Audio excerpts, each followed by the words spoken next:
EAS.org.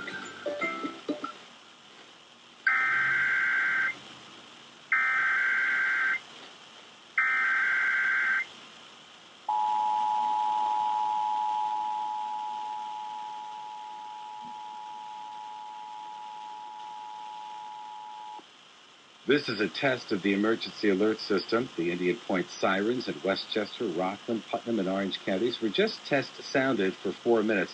This is just a test. There is no emergency at this time. If there were an emergency at the nuclear power plant, officials would sound the sirens at full volume for 4 minutes, followed by an activation of this emergency alert system to broadcast important information and directions to the public.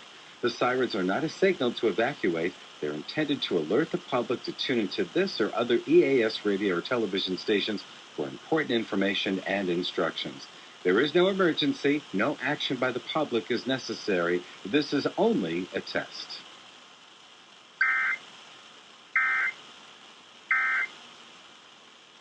'80s.